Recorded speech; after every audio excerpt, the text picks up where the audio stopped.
Assalamualaikum warahmatullahi wabarakatuh. Saya Fadlur Rahman dengan nomor induk mahasiswa 2103 10 10 10 178 ingin menjawab soal ujian yang diberikan oleh Ibu dosen pada mata kuliah HPPT kelas B. Baik, langsung saja pada soalnya.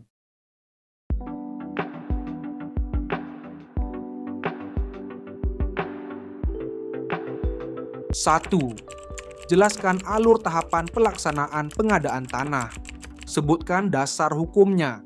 2. Apa sajakah yang termasuk dalam isi dokumen studi kelayakan? Sebutkan dasar hukumnya. 3.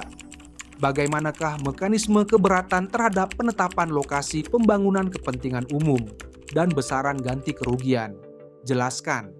4. Siapa sajakah yang termasuk dalam kategori pihak yang berhak mendapat ganti kerugian dalam pengadaan tanah? Sebutkan dasar hukumnya. Baik, langsung saja saya akan menjawab nomor satu. Pelaksanaan pengadaan tanah untuk pembangunan demi kepentingan umum diatur dalam pasal 13 Undang-Undang Nomor 2 Tahun 2012 tentang pengadaan tanah, yang mana meliputi beberapa tahap. Tahap pertama yaitu tahap perencanaan. Berdasarkan rencana tata ruang wilayah, prioritas pembangunan yang tergantung dalam rencana pembangunan jangka menengah, rencana strategis, serta rencana kerja pemerintah dan instansi terkait. Nah, tahap selanjutnya itu ada tahap persiapan. Tahap ini meliputi beberapa poin. Yang poin pertama, pemberitahuan mengenai rencana pembangunan. Yang kedua, ada pendataan awal lokasi pembangunan. Yang ketiga, ada konsultasi publik terkait rencana pembangunan. Selanjutnya ada tahap pelaksanaan. Proses ini mencakup beberapa poin. Yang pertama, inventarisasi dan identifikasi penguasaan, pemilikan, penggunaan, serta pemanfaatan tanah. Kedua, ada penilaian nilai ganti kerugian. Yang ketiga, ada musyawarah untuk menetapkan ganti kerugian. Yang keempat, ada penyerahan ganti kerugian. Dan yang terakhir, ada pelepasan tanah oleh instansi terkait.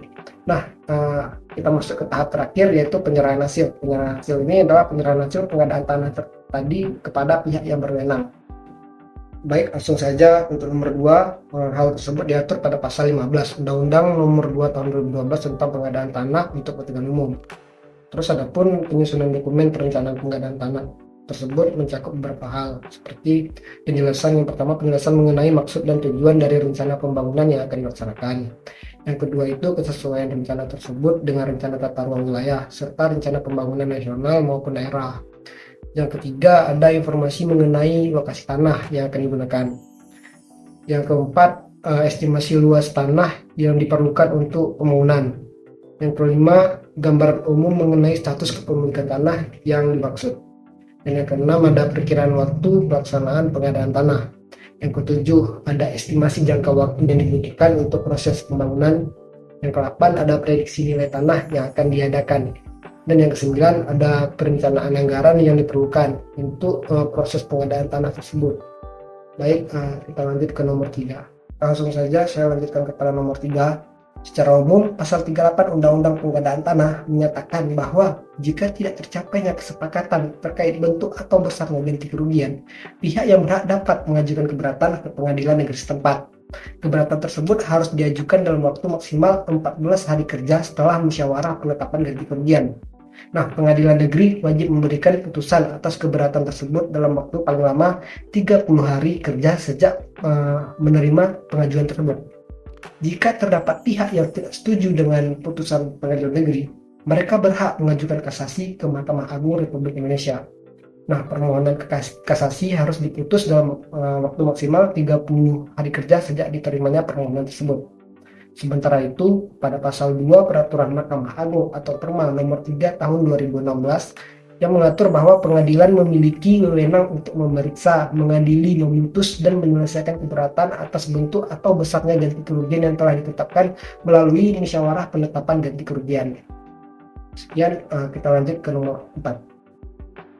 Baik, saya akan menjawab nomor terakhir, yaitu nomor 4. Menurut pasal 37 Undang-Undang Nomor 2 Tahun 2012, Lembaga Pertanahan mengadakan musyawarah dengan pihak yang berhak dalam waktu paling lama 30 hari kerja setelah menerima hasil penilaian dari penilai. Musyawarah tersebut bertujuan untuk menetapkan bentuk dan atau besarnya ganti kerugian berdasarkan hasil penilaian. Kesepakatan yang dicapai dalam musyawarah menjadi dasar pemberian ganti kerugian kepada pihak yang berhak dan dituangkan dalam berita acara kesepakatan tersebut. Sekian jawaban yang dapat saya sampaikan. Lebih dan kurang saya mohon maaf. Terima kasih. Saya ucapkan wassalamualaikum warahmatullahi wabarakatuh.